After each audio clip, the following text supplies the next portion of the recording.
नेता नगरी is brought to you by My Store Hub, her store online.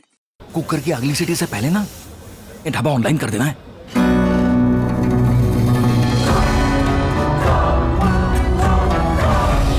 हम हो गए ऑनलाइन।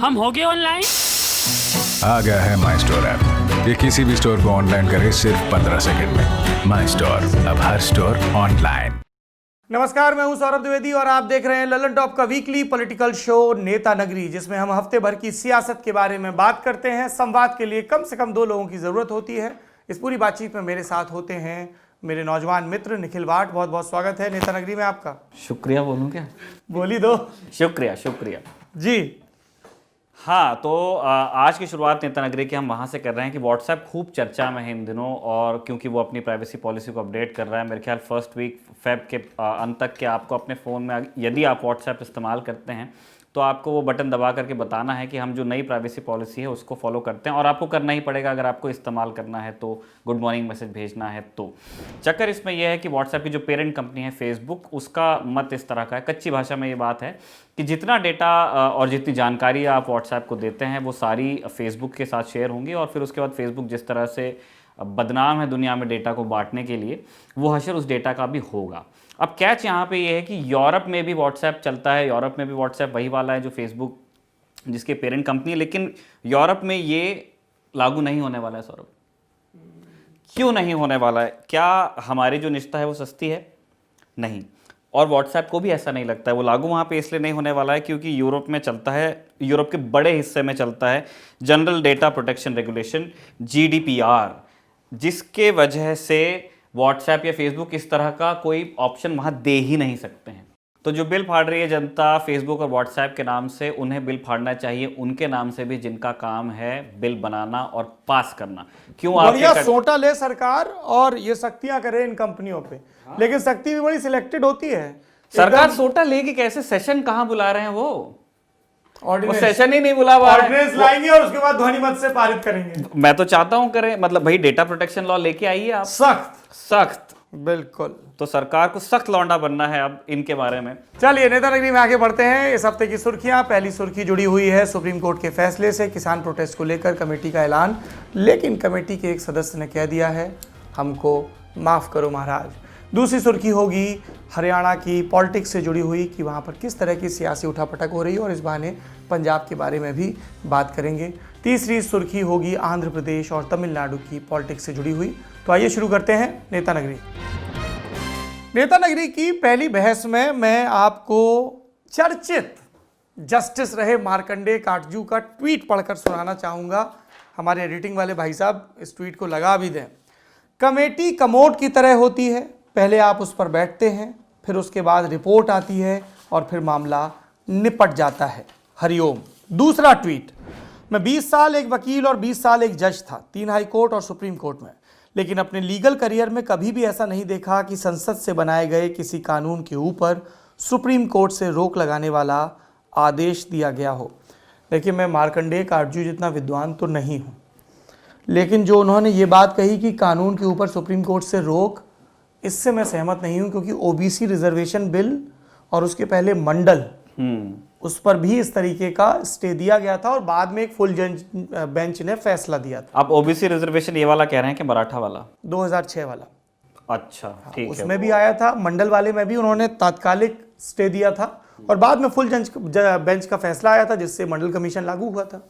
तो ये जो उन्होंने कहा है ना कि किसी संसद से बनाए कानून के ऊपर सुप्रीम कोर्ट से रोक वाला आदेश, इससे मैं सहमत नहीं हूं। लेकिन वो जो मामले थे, उन मामलों में वो मुद्दा था जो हमने ललन टॉप शो में उठाया था कि क्या ये कानून कॉन्स्टिट्यूशनैलिटी को चैलेंज करते हैं। एग्जैक्टली। ये एक बड़ा फर्क है इन दोनों में, कि वहां पर यह था कि क्या ये संविधान की मूल भावना के खिलाफ जा रहे हैं, इतना आरक्षण देना, इतना करना, उतना करना, या नहीं जा रहे हैं।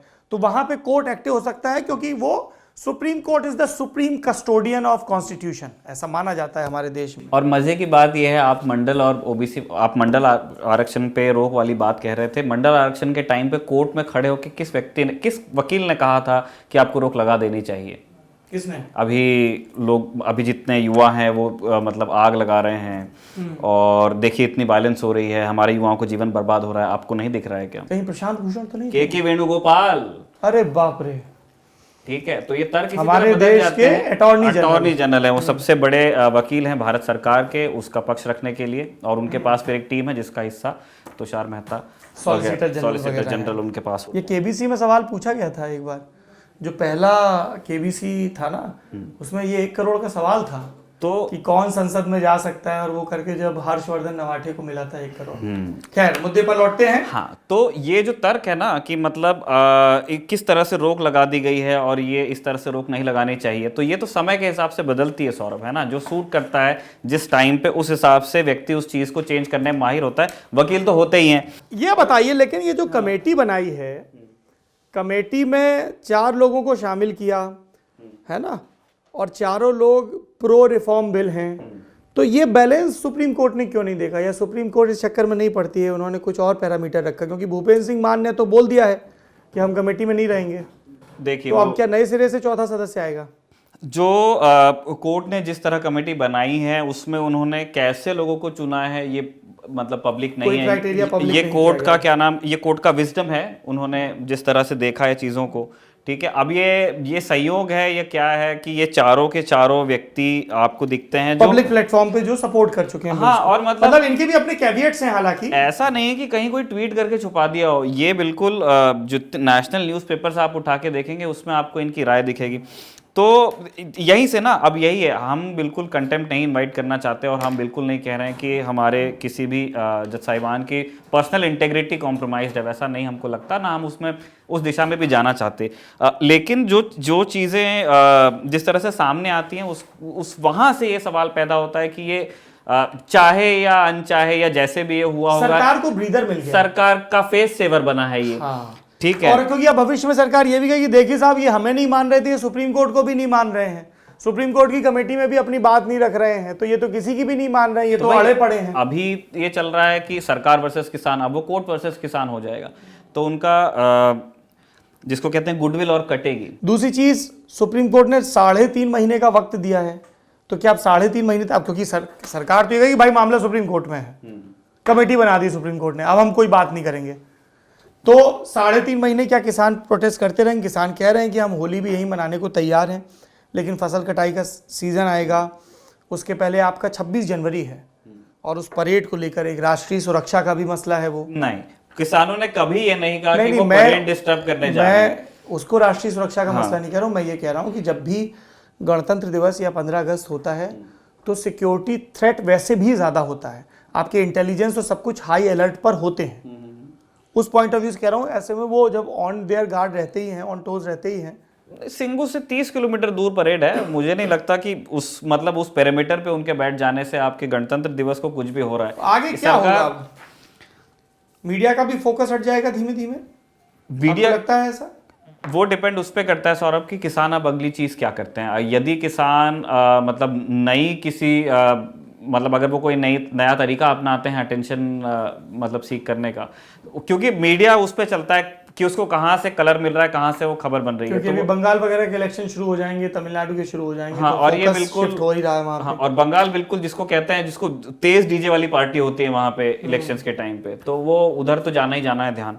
तो वो डिपेंड करता है कि किसान अब अपना स्ट्रैटेजाइज कैसे करते हैं। और एक चीज़ और भी है, देखिए सुप्रीम कोर्ट ने उनके प्रदर्शन के अधिकार पर कुछ नहीं कहा, लेकिन दिल्ली पुलिस की एक और कैविट गई है कि ये लोग 2000 ट्रैक्टर दौड़ाने की प्लानिंग कर रहे हैं। दिल्ली पुलिस ने उसमें शिकायत की।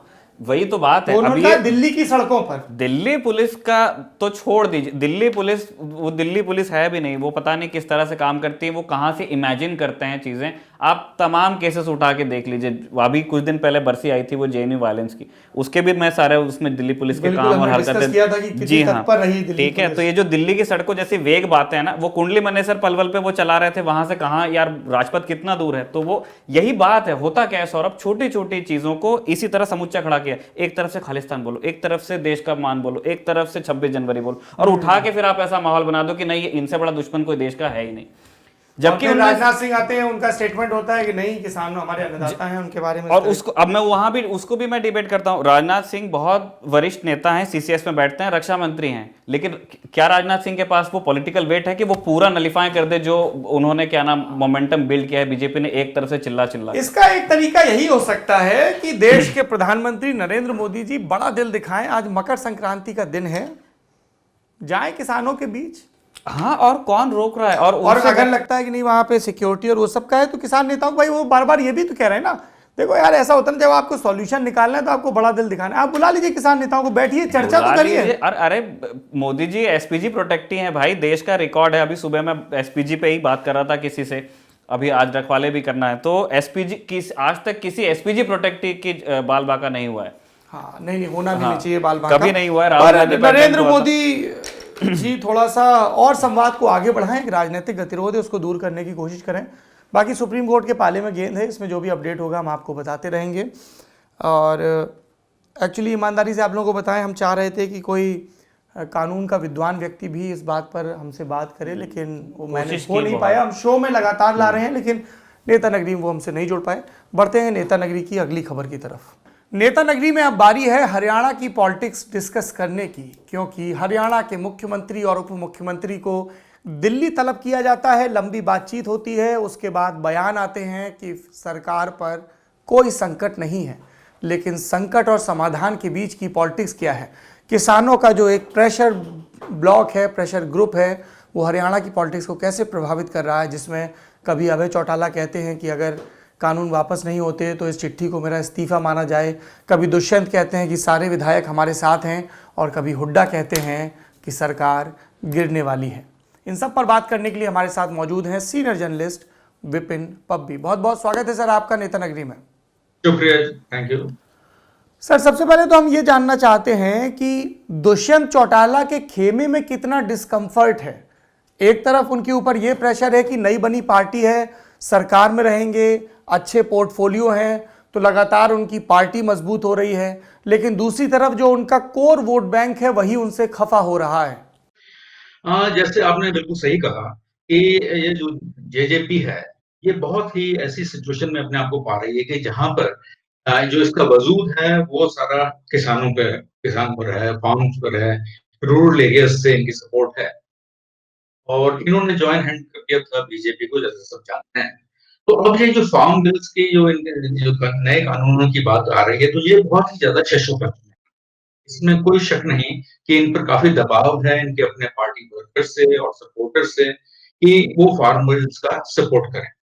लेकिन अभी ये इस बारे में डिसीजन नहीं ले पा रहे, क्योंकि जैसे आपको मालूम ही है कि जो हरियाणा की सरकार है उसमें 10 विधायक इनके जेजेपी की सपोर्ट के साथ हैं, और बीजेपी का पूरा दबाव है कि वो उनके साथ ही रहें।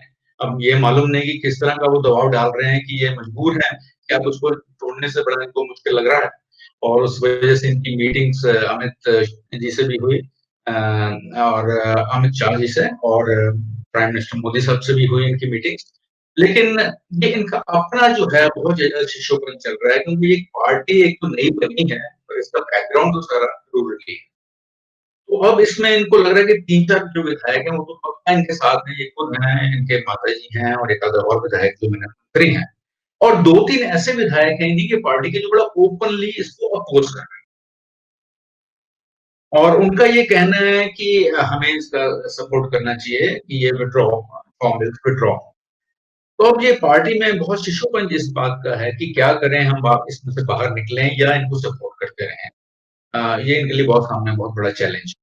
सर हम अब सीएम खट्टर के बारे में भी बात करना चाहते हैं। जो ये प्रोटेस्ट चल रहे हैं उसने उनका जितना सेलिब्रिटी उनके पास था उसको भी अब कट किया है, और इस तरह की बातें हरियाणा में जब से दुष्यंत चौटाला की एंट्री वहाँ पे आज डिप्टी सीएम हुई है, वहाँ पे अब इस चीज़ का रिवाइवल चल रहा है कि एक लॉजिक बीजेपी पावर में आके मनोहर लाल खट्टर को सीएम बना के चेंज करती है कि हरियाणा जाटलैंड जो कहा जाता है उसे देसी भाषा में वो नहीं है, हम दूसरे लॉजिक से भी वहाँ पे सरकार बना सकते हैं, बरकरार रख सकते हैं। अब वहाँ पे एक जाट डिप्टी सीएम है, तो वहाँ पे इस तरह की बातें खूब होती है कि हम खट्टर को नहीं जानते, हम जानते हैं चौटाला को। तो क्या उस तरह की जिसको कहते हैं इनसिक्योरिटी वो पहले भी थी, अब क्या उन्हें फिर इस प्रोटेस्ट में, क्योंकि पूरा फोकस लोगों का, किसानों का या जो दूसरे संगठन है वो दुष्यंत चौटाला से ही सारी बातें कहते हैं, वो उनको एड्रेस करते हैं जब वो कोई बात कर रहे होते हैं, तो क्या खट्टर वो हीट फील कर रहे हैं? ये इसमें कोई शक नहीं कि खट्टर साहब जो हैं बहुत ही ऐसी सिचुएशन में हैं जहाँ उनका उनसे संभल नहीं रहा है। आपने देखा होगा कि इससे पहले हरियाणा गवर्नमेंट नहीं, खट्टर साहब की गवर्नमेंट है, कैसे किसानों को वहाँ रोकने की कोशिश की, उन पर टियर गैस शेलिंग की, उनके रास्ता रोकने की कोशिश की दिल्ली जाने के बारे में, और उसके बाद कहा कि हम बहुत सारी रैलीज करेंगे और इनका जो लोगों को समझाएंगे। अब जो लेटेस्ट खबर ये है कि उन्होंने, अमित शाह जी ने इनको कहा है कि आप अपनी सारी जो भी रैलीज का प्रोग्राम है अभी रद्द कर दें, क्योंकि पिछले हफ्ते 2 हफ्ते में आपको मालूम है कि 2-3 ऐसे इंसिडेंट्स हुए जिसके अंदर इनको अपना स्टेज छोड़ना पड़ा, इनको रैली पे उन्होंने मजबूर किया कि वो रैली ना कर पाए। तो इस सिचुएशन में इनके लिए काफी मुश्किलात पैदा डेफिनेटली हो रहे हैं, और जैसा आपने सही कहा कि जो जाट वोट है वो भी अब एक तरफ, तो इनके शुरू में कंट्रोवर्सी थी खट्टर साहब की कि ये नॉन जाट है और उसके लिए उन्होंने इनका साथ लिया कि जो एक जाट लीडर है। लेकिन जो जो किसान हैं वो तो ज्यादा वो ये चाहते हैं, नेचुरली उनका अब हम मानने लगे हैं हरियाणा गवर्नमेंट भी, गवर्नमेंट भी, कि ये फार्म के फेवर में नहीं है। लेकिन अब जो सिचुएशन ऐसी है कि खट्टर साहब वहां पर हैं और इनका ऑल्टरनेटिव बीजेपी में तो कोई चेंज करने वाले वो है, और वो नहीं चाहेंगे कि चौटाला जो है उनके डिप्टी सीएम की वो उसको सारा जो है उनको क्रेडिट या डिस्क्रेडिट भी मिले। तो इसलिए अभी खट्टर साहब के लिए काफी मुश्किल सिचुएशन हुई है, लेकिन अब बीजेपी लगता नहीं कि उनका साथ छोड़ेगी, वो अभी उनको बैक करती रहेगी। सर अगला सवाल उसको लेकर के है कि अब हरियाणा में भी बहुत लोग कैलकुलेटर लेके घूम रहे हैं, वो 90 में 40-10 वाली बात है कि यूपीए में अभी 40 लोग हैं, बीजेपी के पास उनके 40 विधायक हैं, अब जो बीच के 10 हैं उनसे सारी बात तय होनी है। एक जो बात चल रही है कि अगर ये 10 या उसमें से कम 7 के आसपास वहाँ शिफ्ट होते भी हैं तो वो जो अनलाइकली अलायंस बनेगा, जिस भी तरह से यदि बनता है तो की बात है, क्या वो टिक पाएगा? वो बड़ा मुश्किल है, क्योंकि एक तो सेंट्रल में बीजेपी बड़ी स्ट्रांग है, और इनकी बीजेपी और सॉरी अपने कांग्रेस भूपेंद्र सिंह हुड्डा और ये बहुत ज्यादा कीन होंगे कि सरकार को गिरा सकें, कुछ विधायक जेजेपी के तोड़ें, कुछ इंडिपेंडेंट लें। लेकिन अभी सिचुएशन ज्यादा राइट नहीं है उसके लिए, क्योंकि सेंटर काफी ज्यादा स्ट्रांग है और वो ऐसी सिचुएशन को किसी भी कीमत पे उसको रोकने की कोशिश करेगा, और उसके लिए चाहे उनको, चाहे वहाँ राष्ट्रीय जो प्रेसिडेंट रूल या कोई और चीज ऐसी लगानी पड़े, पर उनकी ये कोशिश रहेगी कि वो इनको सरकार ना बनाने दें। अगला सवाल मेरा हरियाणा के बगल के पंजाब राज्य से जुड़ा हुआ है। फिलहाल हम जब किसान प्रोटेस्ट देखते हैं तो हमें एक किस्म की सॉलिडेरिटी नज़र आती है पंजाब और हरियाणा के किसानों के बीच, लेकिन ये सॉलिडेरिटी हमें तब नहीं दिखती जब सतलुज यमुना कैनाल का मामला आता है। सुप्रीम कोर्ट के आदेश के बावजूद पंजाब सरकार ने इस पर अभी तक कुछ कार्रवाई नहीं की है। क्या हम ये उम्मीद करें कि भविष्य में जिस तरह से किसान इस मुद्दे पर एक हुए हैं, दोनों राज्यों के पानी के बंटवारे के मुद्दे पर भी एक होंगे? जहां तक मेरा ख्याल है कि मैं समझता हूँ कि जो SYL कैनाल और ये वाटर इश्यूज हैं, ये ऑलमोस्ट डेड इश्यूज हैं। इसको अब दोबारा रिवाइव करने की कोशिश कर रही हैं कुछ पार्टियां भी, कुछ लोग भी। लेकिन जहां तक मेरे को लग रहा है किसान हरियाणा के हैं और इवन पंजाब के भी हैं, दोनों बड़े इस चीज के बारे में क्लियर हैं कि जो अभी सिचुएशन है, ना पंजाब वाले उनको पानी दे पा रहे हैं और हरियाणा वाले भी समझते हैं, किसान लोग, कि ये पानी हमें नहीं आएगा, हमें कुछ और दोबारा एक कोई या तो ऐसा कमीशन बनाया जाए, कमेटी बनाई जाए। लेकिन जहां तक SYL कैनाल का ऐसे क्वेश्चन है, वहां कोई लगता नहीं कि ये एक डेड इशू है, इसको दोबारा रिवाइव नहीं किया। आखिरी सवाल मेरा सर पंजाब से ही जुड़ा हुआ है कि ये जो पूरा प्रोटेस्ट हो रहा है, इन प्रोटेस्ट के बीच में अलग अलग फैक्टर्स की बात हो रही है, खालिस्तानी गुट जो हैं वो इन्वॉल्व हैं या नहीं है, इसको लेकर सुप्रीम कोर्ट ने भी सरकार से आख्या मांगी है, इंटेलिजेंस की रिपोर्ट की बात होती है, सोशल मीडिया के कई पेजेस का हवाला दिया जाता है जो प्रो खालिस्तानी है डिक्लेयर्ड, या यूरोप में या कनाडा में जो ऑपरेट कर रहे हैं वो लोग। तो एक वो एंगल है, एक पंजाब की आइडेंटिटी का एंगल है, फार्मर्स का एंगल है, अकाली दल और भाजपा अलग हो चुकी है और राज्य में अगले साल विधानसभा चुनाव हैं। आज की तारीख में आप पंजाब की जो पॉलिटिक्स है, जो जिग्सा पजल है, उसको आप कैसे पाते हैं? कौन सी पार्टी कहाँ प्लेस्ड है, किसके कैसे चांसेस हैं? देखिए, आपने सही कहा कि जो पंजाब में इलेक्शन होने हैं ड्यू हैं डेढ़ एक साल के अंदर, और सारी सब पार्टीज का फोकस यही है कि इलेक्शन मोड में करीब वो आ चुके हैं। अभी तक तो ये लग रहा था कि अकालीस और बीजेपी और इनके बीच में ज्यादा कंटेस्ट होगा, लेकिन जो पिछले दिनों में जैसे बातचीत हुई है, जिससे अकाली दल और भाजपा अलग अलग हो गए हैं, उससे उन दोनों पार्टी से काफी ज्यादा वीक हो गई है। तो अब जो है सिचुएशन ये है कि आम आदमी पार्टी जो एक टाइम पर लग रहा है बिल्कुल नीचे जा रही है, वो अब दोबारा पिक्चर में आनी शुरू हुई है। पर मैं ओवरऑल तो अब तक यही कहूँगा कि मेरे को ये लगता है कि कैप्टन अमरिंदर सिंह गवर्नमेंट के खिलाफ कोई बहुत मेजर पॉइंट उनके खिलाफ नहीं जा रहा इस एट दिस स्टेज।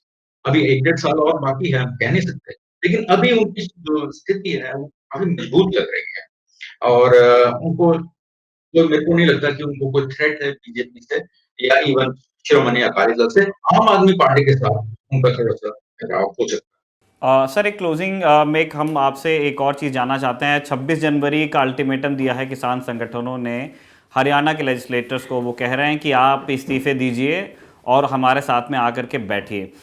उस सूरत में आप किसी डिजर्शन की उम्मीद कर रहे हैं क्या दुष्यंत के कैंप से? क्योंकि वहाँ पे काफ़ी इंडिपेंडेंट माइंडेड लेजिस्लेटर्स हैं उनके, जितने हैं 7। और दुष्यंत के अलावा बीजेपी के कैंप में भी क्या इस तरह की कोई चीज होने की संभावना है?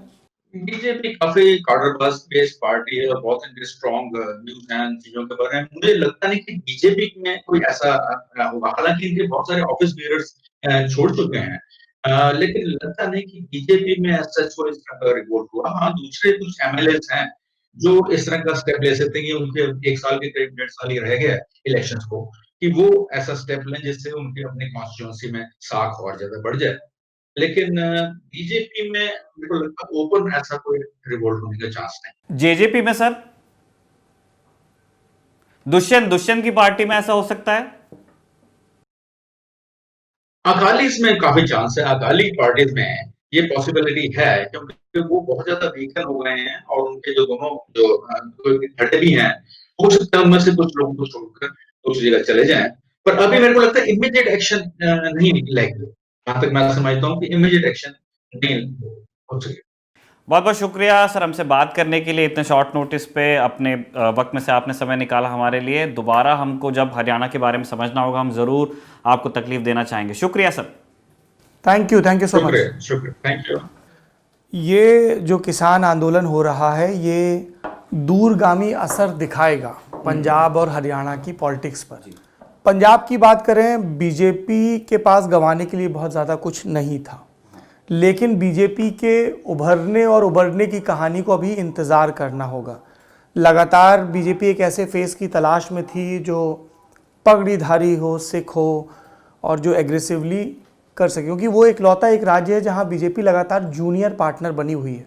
ना महाराष्ट्र में है ऐसा, ना झारखंड में, ना बिहार में, लेकिन पंजाब में है। और अकाली दल अब अलग हो गया है तो पार्टनरशिप भी ख़त्म हो गई है। अकाली दल के लोग लगातार जिस तरह के स्टेटमेंट दे रहे हैं, अकालियों को भी लगेगा कि एक क्लासिकल डिवीजन होता था कि रूरल में अकाली लड़ते थे, अर्बन में बीजेपी लड़ती थी, तो वो भी अपना एक नया तौर तरीका खोजेंगे। सुखबीर बादल को ये पता है कि अगर वो अगले चुनाव में भी जीत नहीं दिला पाए तो फिर उनकी लीडरशिप पर सवाल उठने लगेगा, क्योंकि अभी तक तो ये कह रहा था साहब प्रकाश सिंह बादल की वजह से लोग जीत रहे हैं, जो बड़े बादल हैं उनका जलवा है, रसूख है, इज्जत है, कनेक्टेड है, वो सब। एक चीज़ ये है। दूसरी चीज़ ये है कि आम आदमी पार्टी का कुनबा बिखरा हुआ है।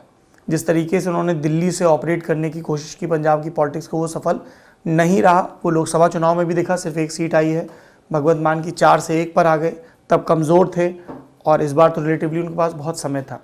शायद इसीलिए आप देखिए आम आदमी पार्टी के नेता यूपी का दौरा कर रहे हैं, पंजाब का नहीं। मनीष सिसोदिया लखनऊ जाते हैं, और ये सोमनाथ भारती जाते हैं, अभी जेल भेज दिए गए हैं न्यायिक हिरासत में। तो आम आदमी पार्टी भी उतनी फोकस नहीं दिख रही है पंजाब को लेकर।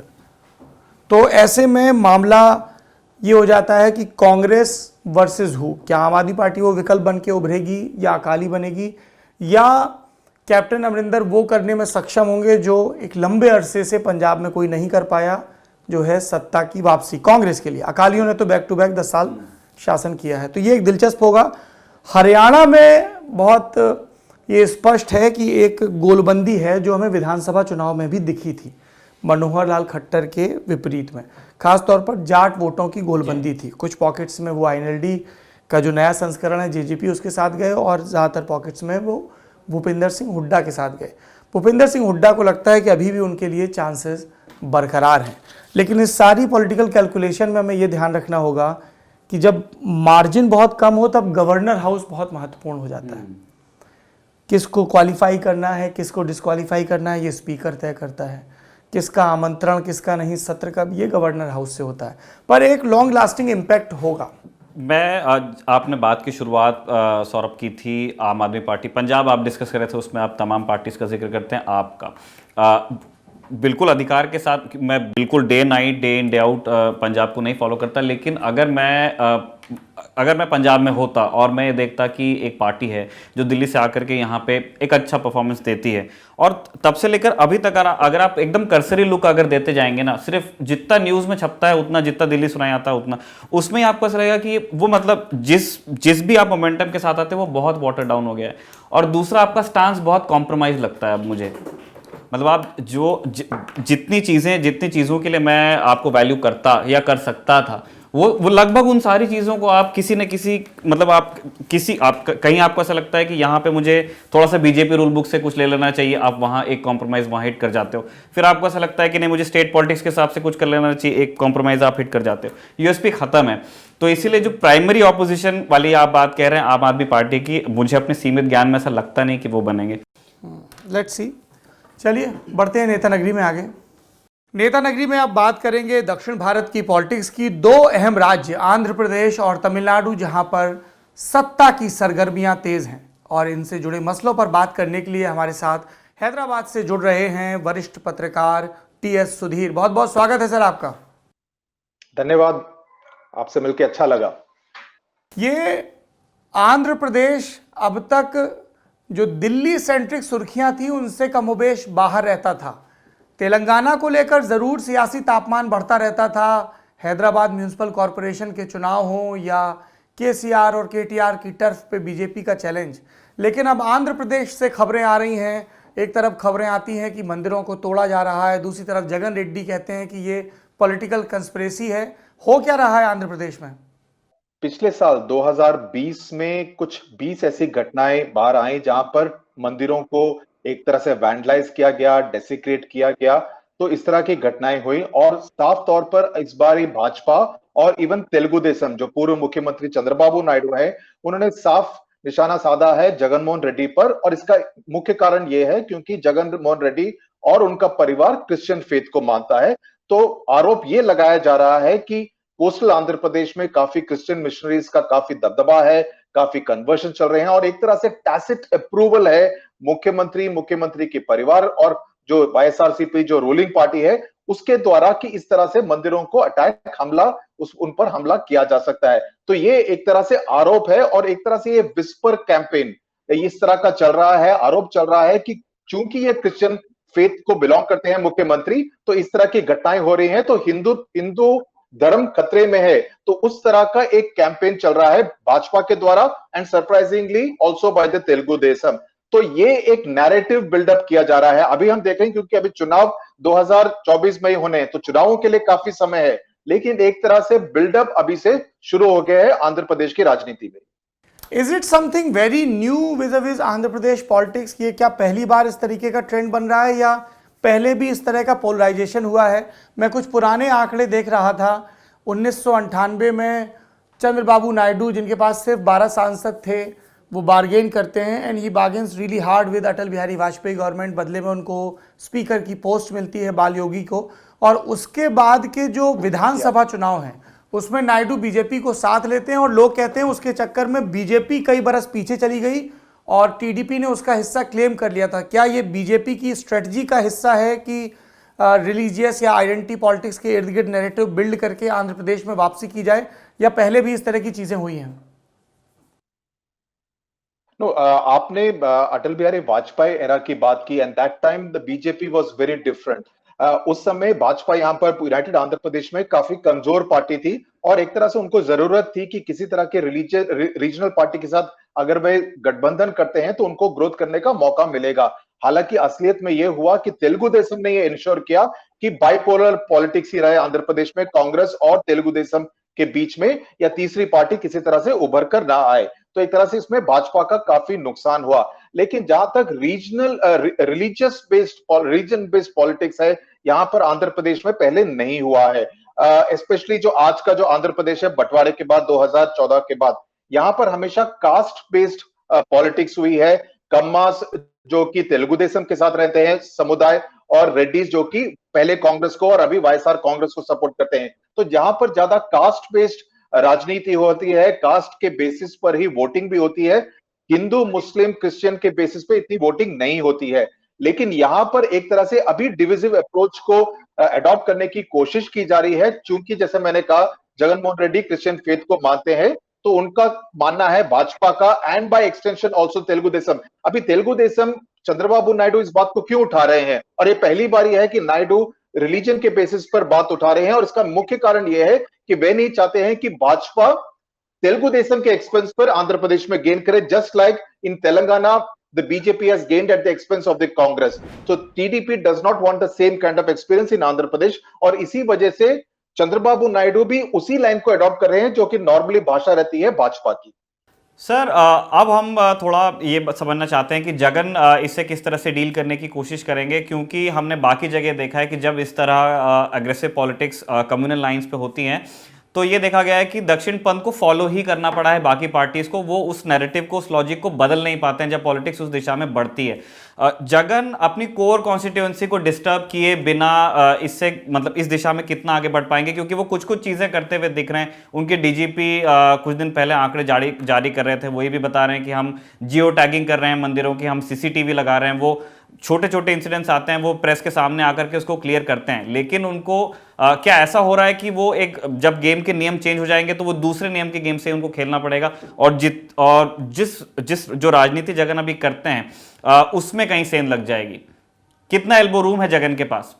जगन को मेन काम अभी ये करना पड़ेगा कि जितने भी ऑफेंडर्स है, इतने सारे टेंपल वैंडलाइजेशन या डेसिक्रेशन का जो भी हुआ है, उन ऑफेंडर्स को पकड़ें। मैं एडिशनल डीजीपी आंध्र प्रदेश के रविशंकर से बात करा था 2 दिन पहले, और उन्होंने मुझे बताया कि चूंकि कोविड के माहौल में काफी अनएम्प्लॉयमेंट था, लोगों के पास काम नहीं था, तो 2020 में ही 400 ऐसी चोरी के इंस्टेंसेस आए हैं जो कि हुंडी से पैसे चुराए गए हैं वेरियस टेम्पल्स में। तो एक तरह से उनका मानना है कि कोविड रिलेटेड ऑफेंसेस भी काफी हुए हैं, काफी सारे मंदिरों को तोड़ा गया है, ये इस आशा में कि शायद जो आइडल के नीचे किसी तरह का सोना या चांदी रखा गया होगा। तो उस तरह की काफी इंस्टेंसेस भी आए हैं। लेकिन जो 16 मेंबर की जो स्पेशल इन्वेस्टिगेशन टीम को गठित किया गया है, उसके चलते उनको ये लगेगा कि शायद अगर जल्दी से जल्दी वे पकड़ पाए जिन्होंने इस तरह की जो डेसिक्रेशन या वैंडलाइजेशन या चोरियां की हैं, तब जगनमोहन रेड्डी की सरकार के ऊपर प्रेशर थोड़ा कम होगा। लेकिन तिरुपति में बाई इलेक्शन होना है, लोकसभा बाई इलेक्शन होना है, क्योंकि वहां के जो सांसद थे वो कोविड की वजह से उनकी मृत्यु हो गई, तो बाई इलेक्शन की तिथियां भी जल्दी आ जाएंगी।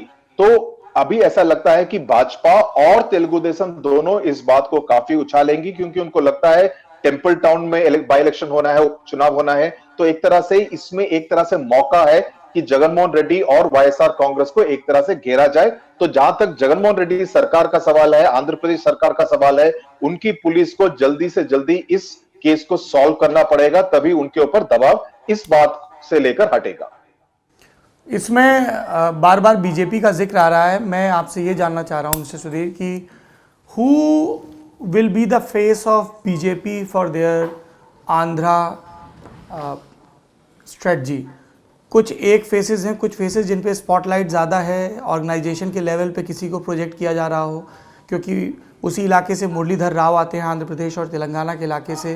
लेकिन पिछले दिनों ये शिकायत हुई कि जो अंदर खाने खबरें आई कि संघ में नाराज़गी है कि उनका कद कम कर दिया गया बीजेपी की नए ऑर्गेनाइजेशनल स्ट्रक्चर में। Who is the point man जिसको आगे रख के ये पूरा ऑफेंसिव एक पॉलिटिक्स की जा रही है? Bhajpa actually is quite an interesting party in Andhra Pradesh. आपको याद होगा कि 2019 चुनाव खत्म होने के कुछ हफ्ते बाद ही 4 तेलुगु देशम के सांसद भाजपा में जुड़ गए थे और इनमें 2 ऐसे व्यक्ति थे, सीएम रमेश और वाईएस चौधरी, जो कि चंद्रबाबू नायडू के काफी करीबी माने जाते हैं। दोनों सांसद हैं राज्यसभा के। तो ऐसा लगा था कि नायडू ने खुद ही एक तरह से ब्लेसिंग्स देकर उनको भाजपा में भिजाया है, क्योंकि तब से देखा गया है कि चंद्रबाबू नायडू एक तरह से अपने फेंसेस को मेंड करने की कोशिश कर रहे हैं भाजपा के साथ। लेकिन जिस तरह का रवैया चंद्रबाबू नायडू ने 2019 चुनाव के पहले अपनाया था, कांग्रेस के साथ जुड़कर और नरेंद्र मोदी पर सीधा वार करके, ऐसा लगता नहीं है कि भाजपा उसको भुला पाई है। ऐसा लगता नहीं है कि चंद्रबाबू नायडू वापस एनडीए में और भाजपा के साथ फिर से दोस्ती कर पाएंगे। लेकिन जहां तक भाजपा आंध्र प्रदेश यूनिट का सवाल है, पहले उनके चीफ थे कन्ना लक्ष्मी नारायण, उनको हटाया गया क्योंकि ऐसा लग रहा था कि वे भी नायडू के साथ थोड़ा सा सॉफ्ट ही हैं। अभी सोमू वीर्राजू करके एक व्यक्ति को प्रेसिडेंट बनाया गया है और वह काफी एग्रेसिव है। तो भाजपा को लगता है कि जस्ट लाइक इन तेलंगाना, वहां पे स्पेस है, और स्पेस कैसे होगा, और हर जगह पर यही रणनीति अपनाई गई है कि भाजपा ये चाहती है कि मेन जो रीजनल पार्टी है, और यहां पर वाईएसआरसीपी मेन रीजनल पार्टी होगी, उसके खिलाफ भाजपा अपने आप को ज्यादा शक्तिशाली बनाए, और शक्तिशाली में only on condition that Telugu Desam gets weakened. उसी कंडीशन में भाजपा अपने आप को ज्यादा शक्तिशाली बना सकती है। उन्होंने पवन कल्याण की जनसेना के साथ गठबंधन किया है ताकि उनका जो कापू वोट है वो भी आए। आपको वोट प्रतिशत पर भी नजर डालनी पड़ेगी, क्योंकि 2019 के चुनाव में भाजपा को 1% भी वोट शेयर नहीं आया। 0.84 was its vote share in the 2019 elections in Andhra प्रदेश। पवन कल्याण की जनसेना के पास 5.5% का वोट शेयर है। तो भाजपा का मानना है कि आगे चलते अगर टीडीपी को कर पाती है तो एक तरह से भाजपा के लिए थोड़ा सा पॉलिटिकल स्पेस और थोड़ा बढ़ जाएगा। आप टीडीपी का जिक्र कर रहे हैं, मैं टीडीपी का भी सक्सेशन प्लान जानना चाहता हूं। पोस्ट चंद्रबाबू नायडू क्या सिनेरियो बन रहा है? Who will be his political successor?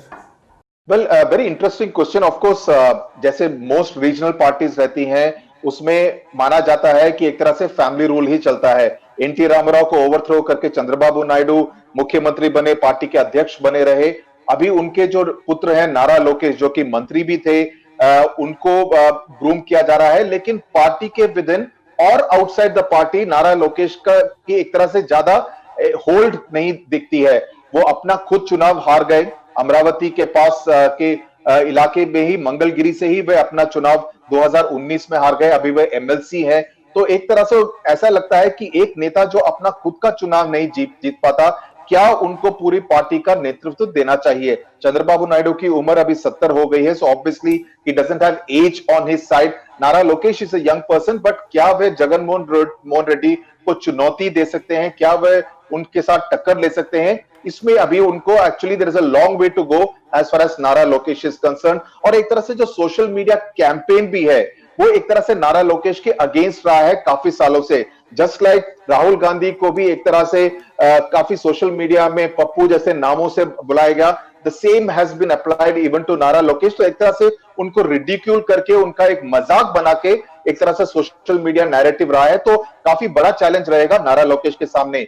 Yes, there is also a school of thought, and चूंकि दक्षिण भारत में, आंध्र प्रदेश, तमिलनाडु में फिल्मों का काफी दबदबा रहता है, एनटी रामाराव के दूसरे जो, बिकॉज नारा लोकेश भी उनके पोते हैं, दूसरे उनके जो पोते हैं, पुत्र के पुत्र यानी हरिकृष्णा के पुत्र, और उनका नाम भी एनटीआर है, और फिल्म के बड़े अभिनेता हैं, तेलुगु फिल्म में काफी बड़े अभिनेता हैं।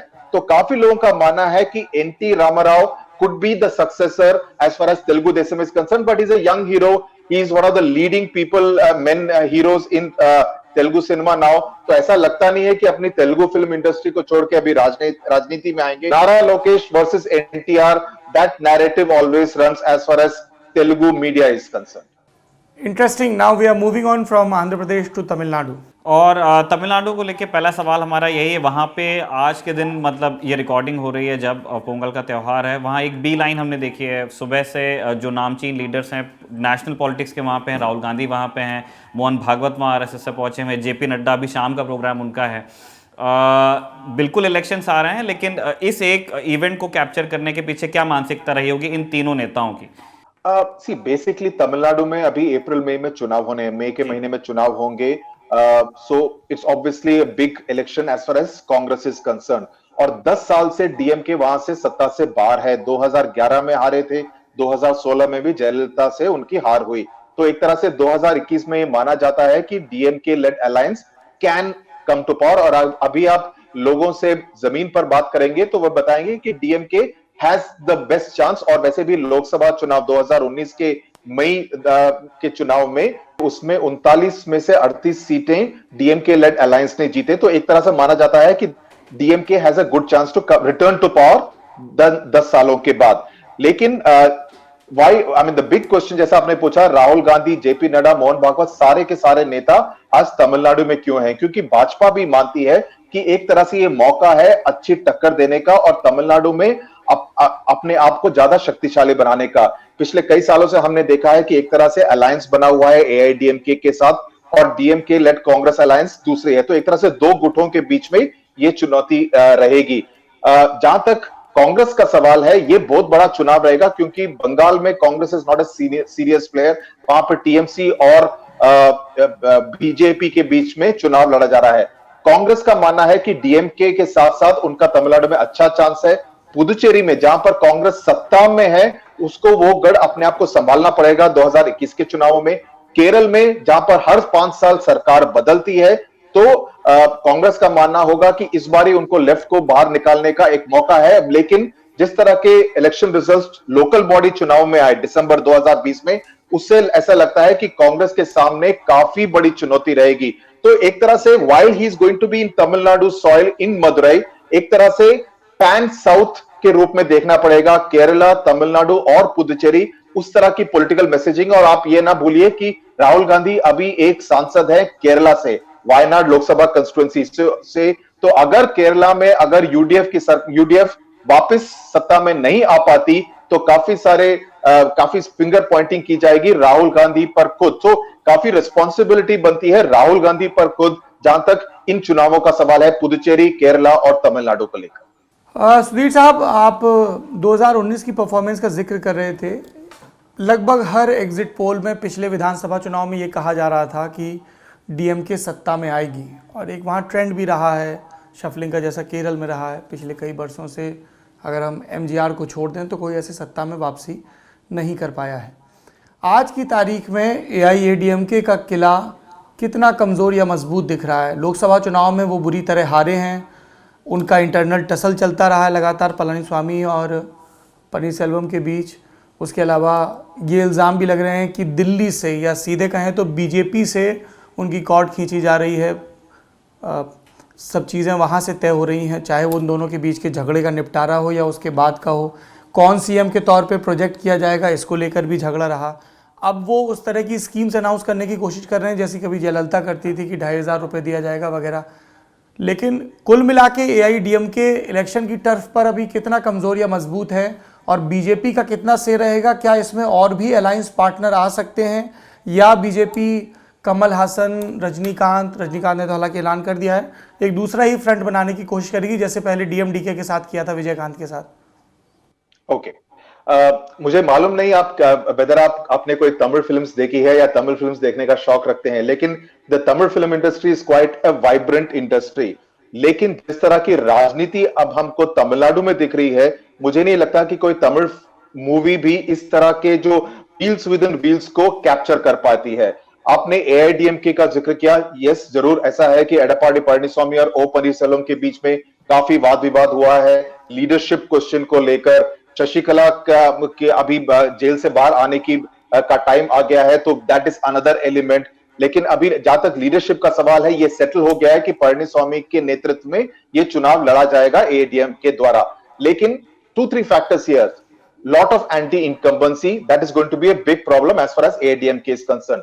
दूसरी बात ये कि पळनिस्वामी गाउंडर समुदाय को बिलोंग करते हैं और ये उनके लिए एक प्लस पॉइंट भी रहा है, एक माइनस पॉइंट भी रहा है, क्योंकि the perception on the ground is that he is seen as a Gounder समुदाय के नेता। उनको एक मुख्यमंत्री के तौर पे ठीक तरह से रिस्पेक्टेबिलिटी अभी भी पैन तमिलनाडु में नहीं मिल पाई है। तो ये एक तरह से एक वीकनेस इसलिए है क्योंकि गाउंडर समुदाय के अगेंस्ट जितने भी समुदाय हैं वे एक तरह से मोबिलाइज हो जाते हैं गाउंडर समुदाय के अगेंस्ट। तो ये उनके लिए एक बहुत बड़ी चुनौती रहेगी। तीसरा है the Dalit vote, the scheduled caste vote. 2019 के चुनाव में ये खास तौर से एन ब्लॉक गया डीएमके लेड अलायंस को। तो अगर DMK led alliance Muslim vote, Christian vote, the scheduled caste vote, scheduled tribes vote को पूरी तरह से कैप्चर कर पाती है और यूथ वोट को भी आकर्षित कर पाती है, तो एआईएडीएमके के लिए काफी मुश्किलें पैदा हो जाएंगी। The other big factor is the BJP. Bhajpa एक तरह से एक नेगेटिव रहा है जहां तक एआईडीएमके का सवाल है, क्योंकि एक तरह से ये परसेप्शन ऑन द ग्राउंड है कि ये रिमोट कंट्रोल से या बैक सीट ड्राइविंग करने की कोशिश करती है एआईडीएमके को। कोशिश की गई कि रजनीकांत खेमे में आए, एक तरह से किसी तरह से फ्रेंडली अलायंस बने रजनीकांत और एआईडीएमके बीजेपी के बीच में, वह नहीं हुआ। तो एक तरह से थोड़ा सा वीकेंड फ्रंट लगता है एआईडीएमके अभी। और अगर शशिकला आती है और एआईडीएमके के खेमे में किसी तरह का कंफ्यूजन पैदा होता है, so all that will lead to not a very coordinated effort on part of the AIADMK. जहां तक डीएमके का सवाल है, there alliance is pretty much sorted. Lok Sabha चुनावों के दौरान ही मई 2019 से पहले ही ये निर्णय कर दिया गया था कि कांग्रेस और बाकी पार्टीज को अभी स्टालिन काफी सारी सीटें देंगे लोकसभा चुनावों के दौरान, जो उन्होंने जीती भी, लेकिन जब असेंबली चुनावों का, विधानसभा चुनावों का टाइम आएगा, तब DMK will take the lion share. और ये कारण इसलिए है, पिछली बारी 2016 में डीएमके ने कांग्रेस को 41 सीटें दी थी as part of the alliance to fight. Ghulam Nabi Azad ने आकर करुणानिधि जी के साथ एक तरह से ये अलायंस को सील किया था, लेकिन 41 में से सिर्फ 8 सीटों पर कांग्रेस की जीत हुई। तो जस्ट लाइक हमने देखा बिहार में इस बारी 2020 में, Congress was seen as the party which was pulling down the alliance. वह गलती इस बारी 2021 में स्टालिन नहीं दोहराएंगे। और इसी वजह से 2019 चुनावों से पहले ही काफी सारी लोकसभा की सीटें कांग्रेस को दी गई थी उनको लड़ने के लिए, और वे उन सीटों पर जीते भी। और ये इस बात पर निर्भर था कि जब विधानसभा चुनाव की बारी आएगी 2021 पे, तब कांग्रेस को 25-30 सीटों से ज्यादा नहीं दी जाएंगी और DMK will actually fight on the majority of the seat. So एक तरह से DMK Congress alliance is actually pretty much in place. तीसरा फैक्टर है कमल हासन। और मैं आपको बता दूं, जब भी कमल हासन काफी सारे अर्बन एरियाज में टूर कर रहे हैं, उनको काफी अच्छा रिस्पॉन्स आ रहा है, लेकिन क्या उनकी पार्टी इन क्राउड्स को वोटों में तब्दील कर पाती है, सीटों में तब्दील कर पाती है? That will be a big challenge as far as Congress is concern. और अगर उनको वोट्स मिलते हैं, किसके वोट वो ज्यादा छीनेंगे, that is also going to be a major factor. अगर वो एंटी एआईडीएमके वोट को छीनते हैं, तो नुकसान इसमें डीएमके का हो सकता है। पिछले दिनों एक आजागिरी का भी बयान आया था, जिसमें वो कह रहे थे कि स्टालिन को किसी भी कीमत पर सीएम नहीं बनने देंगे। पुराने ज़माने में जब हम पॉलिटिकल कमेंट्री पढ़ते थे तो कहा जाता था कि जो मदुरई की बेल्ट है उसमें आजागिरी का होल्ड है। अभी ग्राउंड पर सिचुएशन कैसी है? Is he a relevant political factor और just a fellow who can create political ripples by his statement, that's it? अड़गिरी basically is a paper tiger. उनको एक तरह से हाइप किया गया है। वे शक्तिशाली तभी थे जब उनके पिता मुख्यमंत्री थे, जब डीएमके सत्ता में थी, लेकिन जब सत्ता से बाहर रहती है, अड़गिरी का कुछ बोलबाला इवन मदुरई बेल्ट में नहीं चलता है। और जब से वे डीएमके से बाहर निकाल दिए गए हैं, एक तरह से उनका होल्ड ज्यादा नहीं है, उनके ज्यादा सपोर्टर्स भी नहीं है। लेकिन अड़गिरी चूंकि वे करुणानिधि के बेटे हैं, तो एक तरह से उसके चलते थोड़ा सा एक वेटेज मिलता है। और अगर वे भाजपा के साथ जुड़ जाते, जैसा कि प्लान बताया जा रहा था, तो एक तरह से एम्बैरेसमेंट होता जहां तक स्टालिन और डीएमके के पहले परिवार के लिए होता। लेकिन मैं आपको एक बात और बता दूं कि जो मुरसोली ट्रस्ट है, उसमें काफी धन है, काफी प्रॉपर्टीज हैं। तो अगर अड़गिरी बाहर निकलते हैं, तो परिवार के अंदर उनके लिए काफी मुश्किलें पैदा हो सकती हैं। तो मुझे नहीं लगता कि अड़गिरी इतना बड़ा कदम जल्दबाजी में उठाएंगे। अगर उनको लगता है कि स्टालिन डीएमके वापस सत्ता में आएगी, तो वह इस तरह का रिस्क उठाएंगे या नहीं, मुझे नहीं लगता अड़गिरी के पिछले ट्रैक रिकॉर्ड को देखकर कि वह इस तरह का मेजर रिस्क इस स्टेज पर उठाएंगे। एक सवाल मैं आपसे जानना चाह रहा था टीएस सुधीर साहब कि ऐसा क्या है कि तमिलनाडु में जो फ्रीबीज की पॉलिटिक्स है वो इतनी पॉपुलर है और इतनी इफेक्टिव भी है कि वो that can swing the election, चाहे free mangalsutra, free scooty, free mixie. अभी कमल हासन कह रहे हैं गृहिणियों को वेतन दिलाएंगे, एआईएडीएमके कह रहा है 2,500 रुपये देंगे, कोई गन्ना बांट रहा है, कोई शर्ट बांट रहा है, कोई साड़ी, कोई टीवी। तो फ्रीबीज का कल्चर काफी सालों से रहा है, almost for the past 15 years we have seen it in different elections. Jayalalithaa ने किया, करुणानिधि ने किया, free TV, free cable connection, free mixie, free grinder, ये काफी चलता रहा है और this is part of the जो पूरे राजनीतिक माहौल, राजनीतिक कल्चर का ये भाग रहा है, जहां तक तमिलनाडु का सवाल है। लेकिन the bigger factor is actually in Tamil Nadu is the use of money power, और इस बारी both DMK and AIADMK are loaded with money. तो मुझे लगता है 2021 का जो चुनाव होगा will be the most dirty election in terms of spending of money unofficially, कि लोगों को एक तरह से ब्राइब किया जाएगा कि आप इतने पैसे लीजिए और हमको वोट कीजिए। तो that is in fact A bigger factor. Yes, freebies announce की जाती हैं कि अगर हम सत्ता में आते हैं तो हम 1 2 3 चीजें ये आपको फ्री में देंगे। That has been part of it, at least वो मैनिफेस्टो में ब्लैक एंड व्हाइट में लिखते तो हैं। लेकिन the bigger danger, much more than in Andhra Pradesh, much more than in Karnataka, much more than in Telangana, Tamil Nadu में देखा गया है कि पैसे देकर वोटों को खरीदने का जो चलन है वो मुझे लगता है 2021 में बिल्कुल पीक करेगा, और ये चुनावों के लिए ज्यादा अच्छी खबर नहीं है। चलिए सर, एक छोटा सा आखिरी सवाल है। मैं आप दोनों की बातचीत सुन रहा था, सौरभ और आपकी, और मुझे लग रहा था कि कितना अभी सीखना बाकी रहता है। भारी पब्लिक डिमांड पे एक ऐसा पॉपुलर सवाल पूछने की इच्छा है ताकि आपके जरिए हमारे दर्शक जाने। रजनीकांत बिल्कुल आते आते रह गए। क्या ऐसी चीज़ें हैं जो नेशनल पॉलिटिक्स उतने अच्छे से देख नहीं पाया उनके इस फैसले के पीछे, कि क्यों उन्होंने एकदम मतलब क्रीज से वापस वो लौटे हैं? कहाँ हमें लग रहा था कि वो पॉलिटिक्स के पॉपस्टार होंगे नए, लेकिन वो अब कह रहे हैं कि अब नहीं आना चाहते हैं। नो सी, रजनीकांत काफी पॉपुलर अभिनेता हैं, हम सबको काफी पसंद है उनका स्टाइल, उनका level of acting, everything is very popular. But I think उनको भी ये मालूम था, एंड मुझे लगता था right from the beginning he was a very reluctant politician. वे कभी भी राजनीति में नहीं आना चाहते थे। अगर उनको आना ही होता तब वे 1996 में आ सकते थे और he could have actually done a big thing तभी। लेकिन 2020 में अभी उनके जो पिछले 5-6 मूवीज को देखें तो none of the movies did very well। तो एक तरह से it's also a lot of hype around Rajinikanth, कि रजनीकांत आएंगे एंड वो जो एमजीआर ने किया, जो एनटीआर ने किया, जो जयललिता ने किया, वो फिर से उनको रिपीट कर सकते हैं। ऐसा नहीं हो सकता है, बिकॉज अभी सर्कमस्टांसेस और माहौल काफी अलग है। मुझे लगता है रजनीकांत ने सही निर्णय लिया राजनीति में नहीं आने का, बिकॉज उनका स्वास्थ्य भी अच्छा नहीं रहता है, उनके काफी ऑपरेशंस हुए हैं, और एक तरह से Rajinikanth is also not suited for politics. वो राजनीति के लिए बिल्कुल ठीक तरह से सूटेड भी नहीं है, क्योंकि एक तरह से सेंसिटिव नेचर, एक सॉफ्ट स्पोकन काइंड ऑफ आदमी है, और अगर वे राजनीति में आते तो हर तरह का कीचड़ उन पर उछाला जाता।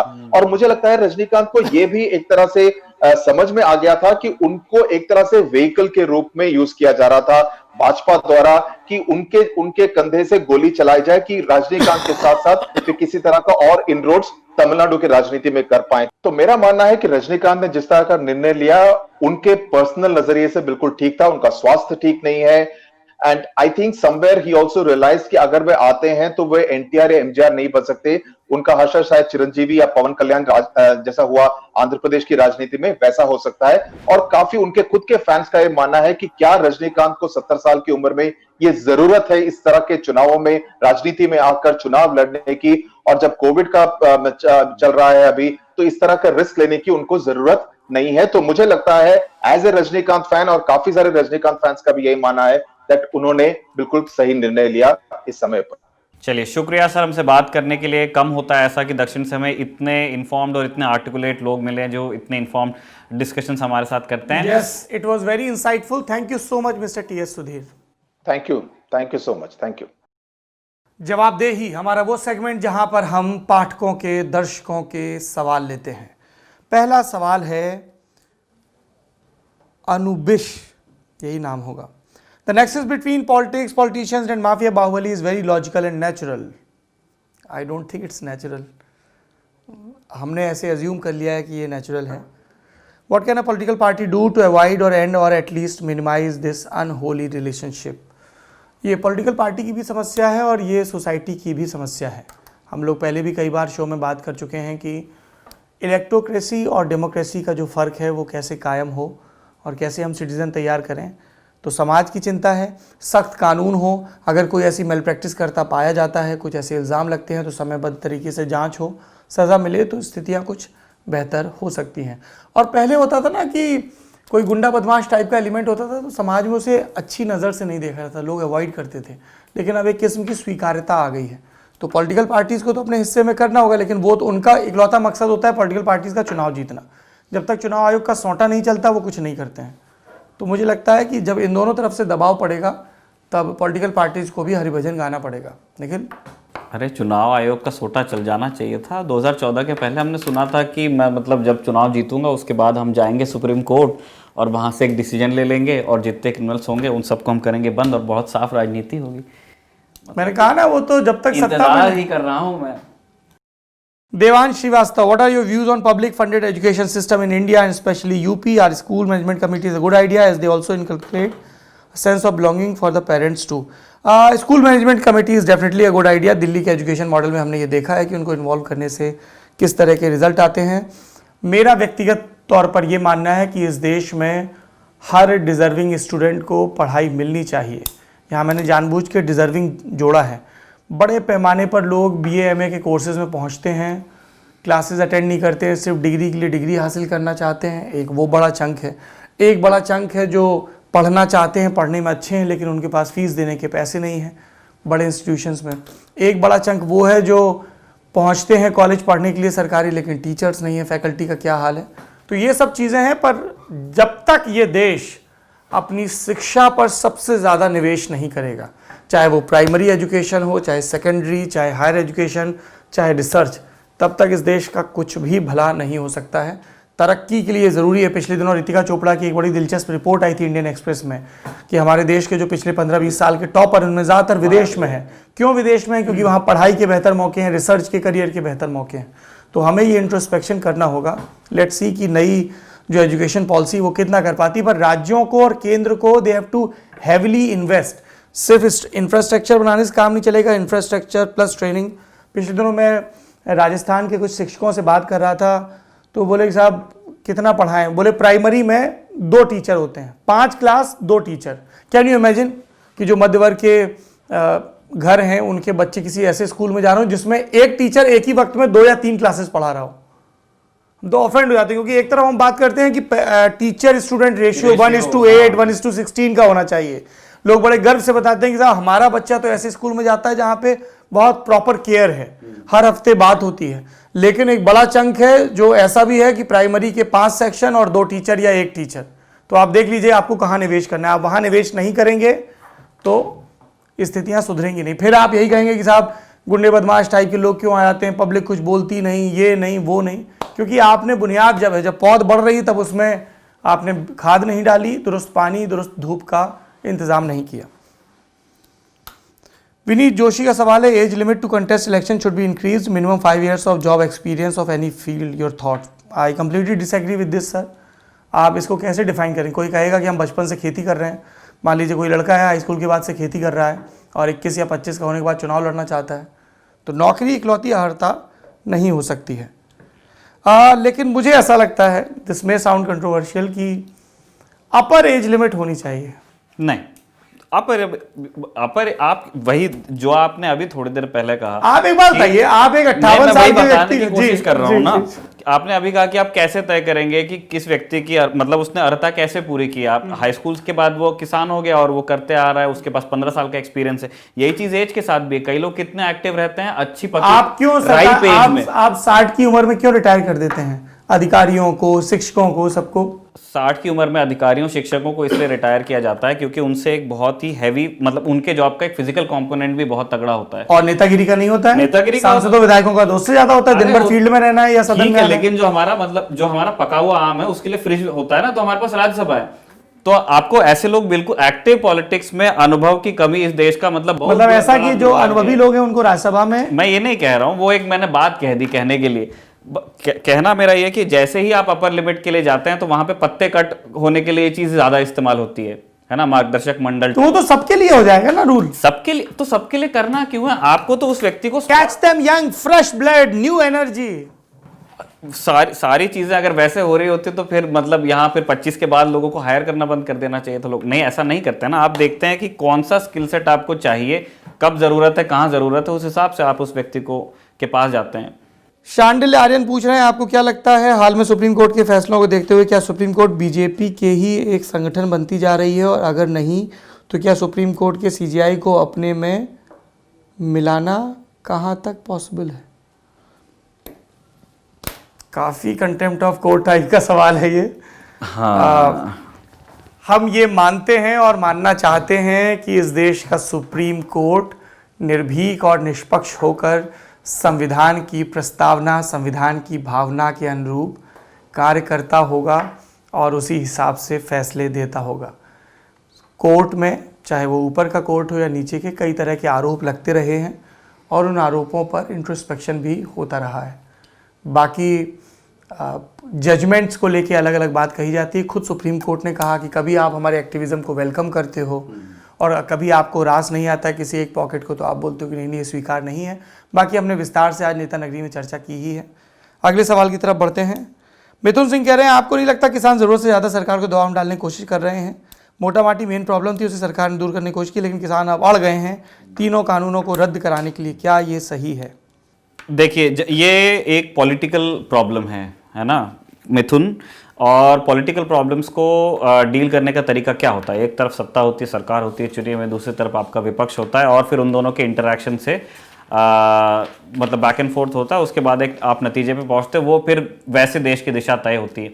अब हमने क्या देखा है बहुत लंबे टाइम से, एक तो विपक्ष हो गया है वाइप आउट, दूसरा अब वो जितना बचा भी हुआ है वो उस तरह से पैरवी कर नहीं पाता है। आप किसी भी मुद्दे को उठा के देख लीजिए, पिछले जितनी भी कंट्रोवर्सीज हुई है, 370 हो सकता है, वो CAA NRC हो सकता है, अभी किसानों का मुद्दा है, तो उनके पास में कोई मीडिएटर बचा ही नहीं है। इसलिए उनको खुद आकर के ये जो दबाव की राजनीति चल रही है दिल्ली के बॉर्डर्स पे, वो उन लोगों को खुद इसलिए करनी पड़ रही है क्योंकि जो प्रोफेशनल पॉलिटिशियंस हैं वो पता नहीं क्या कर रहे हैं, और इसलिए मतलब आपको वो अड़ियल लगते हैं। आप अगर उनको आप एक ऐसे एंटाइटी की तरह से देखें जो एक पॉलिटिकल प्रॉब्लम को डील कर रही है, उसके बारे में अपना एक विचार रखती है, तो वो बिल्कुल डिसएग्री करेगी, और जब तक आप नहीं मानेंगे तब तक वो अड़ी रहेगी। ये तो पेरेस जैसी बात होती है कि भाई सामने वाले को लगता है कि you are worth of this much, आपको नहीं लगता है, आपको लगता है ऐसा। अब ये चीज़, इसका कोई कैलकुलेटर थोड़ी है जिससे तय होगा, ये बहस से ही निकलेगा। अब बहस करने वाले, क्योंकि मतलब उनके लिए मैं कोई अच्छा शब्द नहीं ढूंढ पा रहा हूं, इसलिए आपको किसान इस तरह की जिसको आपने कहा है, आपने अपनी भाषा में अड़ रहे हैं, तो वो अड़ना वहां से आता है। दिवेक खत्री का अगला सवाल है, Saurabh ji, we saw many government bureaucrats who are close to political leaders, they quit their job and join active politics. How much successful these kind of politicians are? What is your take on this? Sir, my take is that anybody is free to do anything after their retirement or midway. ये आपके ऊपर है, लेकिन ये बार बार एक बात कही जाती है कि एक कुशन पीरियड होना चाहिए, एक कूलिंग ऑफ पीरियड होना चाहिए. और जहाँ तक सफलता की बात रही है, कई लोग सफल रहे हैं, कई लोग नहीं रहे हैं. लेकिन इससे एक सवाल ये आता है कि जब आप ब्यूरोक्रेसी में थे, तब आप अपने पॉलिटिकल फ्यूचर को संवारने के लिए किस तरह के फैसले कर रहे थे? इस बात की तो स्क्रूटनी होगी ही.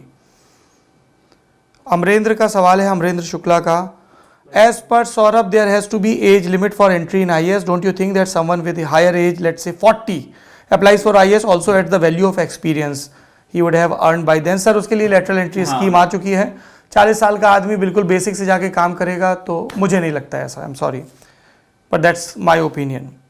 Josefa Malik, my question to Saurabh, what is stopping you from taking interview of Amit Shah? We are waiting for this धमाकेदार इंटरव्यू इन नेताजी घेरे में. मैं बिल्कुल अमित शाह का इंटरव्यू करना चाहूँगा, खासतौर पर बंगाल चुनाव के पहले, और हमने अपनी तई उनके दफ्तर को संदेशा भी भिजवाया है. अगर अमित शाह बातचीत करने के लिए तैयार होते हैं, हमारे देश के गृह मंत्री, तो इंटरव्यू ज़रूर होगा. आप भी उम्मीद रखिए, हम भी रख रहे हैं. गौरव अवस्थी का सवाल है, my question is from Saurabh sir. From Saurabh sir नहीं भाई. That how do you look at the coalition system in Indian politics? How much it has benefited our country and what are the negative consequences of this politics? बड़ा लंबा निबंध हो सकता है. देखिए, छोटे छोटे दलों का जो उभार होता है और उसके बाद जब गठबंधन की सरकारें बनती हैं, वो इसलिए बनती हैं क्योंकि जो बड़ी पार्टियां हैं वो सारे रीजनल एस्पिरेशंस को एक्सप्रेस नहीं कर पाती, रिप्रेजेंट नहीं कर पाती हैं. एक सेंस ऑफ अनजस्टिस रहता है जिसकी वजह से इनका उभार होता है. मेरी बस इकलौती जो दिक्कत रहती है रीजनल पार्टीज़ या गठबंधन, वो ये रहती है कि द एक्ट ऑफ सर्वाइवल इतना हावी हो जाता है कि जो लॉन्ग रन में विजन है वो नहीं हो पाता है, क्योंकि आपकी आधी कोशिश तो सरकार बचाने की ही होती रहती है, जो कि हमने कई गठबंधन सरकारों में देखा है. आखिरी सवाल है जयराम आर प्रभु का, do you feel that crowd funded news channels, news websites are the only way to protect independent journalism in India? What is the solution to the current crisis in Indian journalism? Very debate worthy. चूँकि मुझे revenue structures को लेके बहुत idea नहीं है, इसलिए मैं इस पर कुछ बहुत अहम बात नहीं कह पाऊँगा। पर मुझे ये लगता है कि अभी भी देश में कई जगहों पे इंडिपेंडेंट जर्नलिज्म हो रही है। You have to stay true to the fact, you have to repeatedly go to the ground to get the actual ground report. बाकी मैं मीडिया पे सवालों से बचता हूँ क्योंकि हम खुद उसका हिस्सा हैं, तो वो होलियर देन दाऊ जैसा कई पत्रकारों को आजकल ये चस्का है मंचों पे बैठ के बाकी सब पत्रकारों को सिरे से खारिज कर देने का या उन पे सवालिया निशान लगाने का। मैं ऐसा नहीं करूँगा। कई पत्रकार हैं, कई संस्थान हैं जो अपनी अपनी कैपेसिटी में अच्छा काम कर रहे हैं। तो मेरी आपको ये सलाह होगी कि जो भी आपको लगता है आपकी नज़र में निष्पक्ष हैं, निर्भीक हैं, धारदार हैं, आप उनको कंज्यूम करें और दूसरों को भी इसके बारे में बताएं। एंड आई एम होपिंग कि आप ललन टॉप देखते हैं, इसलिए आपने ये सवाल पूछा, तो आप ललन टॉप के बारे में भी अगर आपकी ऐसी राय हो तो दूसरों को बता सकते हैं। अब बढ़ते हैं नेता नगरी की आखिरी सेगमेंट की तरफ, सिफारिश। एक दिन तुमसे गाना गवाएंगे, चांद सिफारिश जो करता हूँ। गाना आता है तुमको? नहीं, गाना नाचना ये अपना मतलब बिल्कुल कमजोर डिपार्टमेंट वाला है। मजबूत कौन सा है? इसका भी कोई अच्छा जवाब मैं सोच नहीं पा रहा हूँ। चलिए बताइए क्या है रिकमेंडेशन? रिकमेंडेशन इस बार की ये है कि वीकेंड आ रहा है, आपको समय निकाल के, आप तो वीकेंड पे ही देखते हैं ना इसको, तो आपको देखनी चाहिए। 2018 में एक फिल्म आई थी बॉय इरेज्ड, यूएस में बनी थी और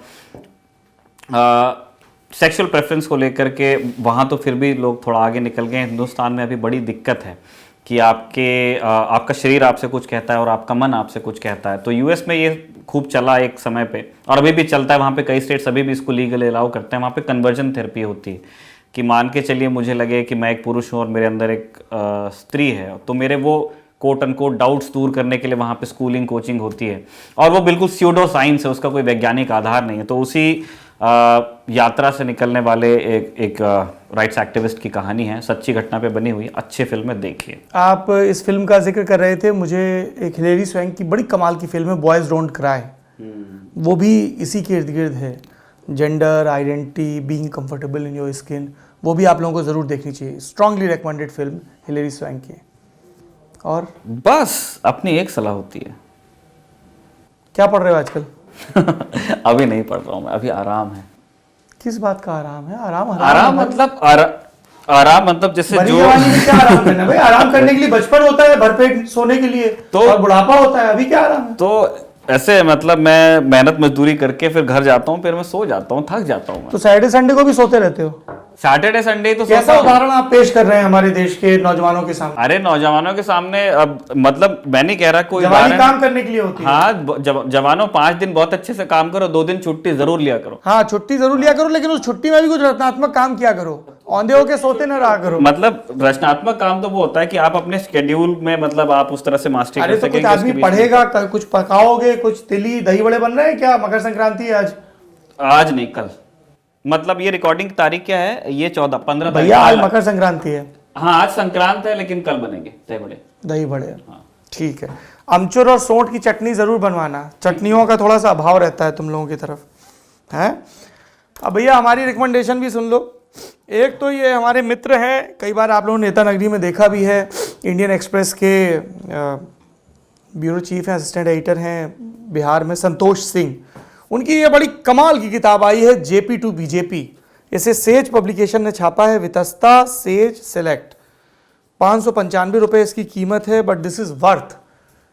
ये बहुत कमाल की किताब है कास्ट पॉलिटिक्स को समझने के लिए, जातियों की गोलबंदी, अलग अलग मुद्दों की गोलबंदी, और टाइटल भी बहुत कैची है, जेपी टू बीजेपी, जो बिहार की पूरी पॉलिटिक्स जिस दिशा में जा रही है। उसका पहला पन्ना बहुत कैची है।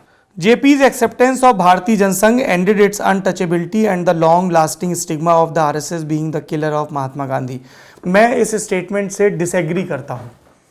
ये जो जनसंघ की अनटचेबिलिटी वाली बात कही जाती है, वो अनटचेबिलिटी 67 में ही जब संवित सरकार बनी थी और लोहिया जी ने कई जगह जनसंघ का साथ लिया था, तभी खत्म हो गई थी। ये एक बहुत रिपीट किया हुआ मिथ है, जो चूंकि शरद यादव जैसों की पॉलिटिक्स को सूट करता है इसलिए कहा जाता है। ये बहुत बार कहा गया है ये चीज कि पर 77 में और बड़ा कोलिजन होता है। ये जरूर कहा जाता है कि इमरजेंसी के दौरान समाजवादी नेता, जमात के नेता, संघ के नेता सब साथ रहे तो संवाद बहुत हुआ। हो सकता है वो 67 वाली बात ना, वो इलेक्टोरल मैथ के हिसाब से अनटचेबिलिटी उसकी दूर होती है, लेकिन जिसको कहते हैं एक पार्टी में मर्ज होकर चुनाव लड़ने के लिहाज से आप कह रहे हैं कि 77। हाँ, उस हिसाब से आप कितने एक्सेप्टेबल हो पाते हैं अपने नैरेटिव को लेकर के, जो आप बातें कहते हैं, जिस विचार परंपरा को आप आगे बढ़ाना चाहते हैं, उसको कितनी एक्सेप्टेंस लोग मिलते हैं। जब जेपी जैसा व्यक्ति, जेपी का बड़ा मशहूर बयान है कि अगर आरएसएस फासिस्ट है तो मैं भी फासिस्ट हूं। हाँ, तो ये उस तरह के एक्सेप्टेंस की बात हो रही है जहां से आप फिर वहां से वाजपेयी तक पहुंचते हैं ना, जब एक गवर्नमेंट बनती है सबको मिला के। बाकी इस किताब को पढ़ेंगे तो इस पे किताब वाला भी करेंगे संतोष सिंह जी को बुला के। संविद वाले टशन में वाजपेयी नहीं बनता, मतलब संविद जैसे भैया कोई गूढ़ बात कह गए हैं, नहीं दोबारा सुननी पड़ेगी। गूढ़ बात नहीं मैं कह रहा हूँ, वो एक पासिंग ही, आप आगे बढ़िए। अरे बता तो दो। नहीं। संविद वाली बात से कोई नहीं बनता, मतलब संविद कौन, वो संविद पात्रा? संविद सरकार में कह रहा हूं। संविद हम कहें, संविद पात्रा कहां ससुर तुम दो लोग ले आए। दूसरी किताब जो है ये भी स्ट्रांगली रिकमेंडेड है, पेंगुइन ने छापी है, 599 रुपए कीमत। The years that change India, Vajpayee, शक्ति सिन्हा, उनके पर्सनल सेक्रेटरी रहे शक्ति सिन्हा। बड़े रोमांचक डिटेल हैं। 96 की सरकार, किस तरीके से फ़ोन करके कोलकाता से एपीजे अब्दुल कलाम को बुलाया जाता है। 98 की सरकार, चिट्ठी नहीं आ रही, फिर जयललिता आ रही हैं, किस तरीके की पूरी वो मैन्यूवरिंग चल रही है। बहुत ही डिटेलिंग है इसमें। So I thoroughly enjoyed this book, strongly recommended. तीसरी किताब है यासिर उस्मान की, Simon and Schuster India. Yasir Usman की किताब है गुरदत्त एन अनफिनिश्ड स्टोरी, और इसके मैंने कुछ पन्ने उल्टे पलटे हैं। गुरदत्त के आखिरी दिनों की कहानी, बंगला नंबर 48 पालील वगैरह।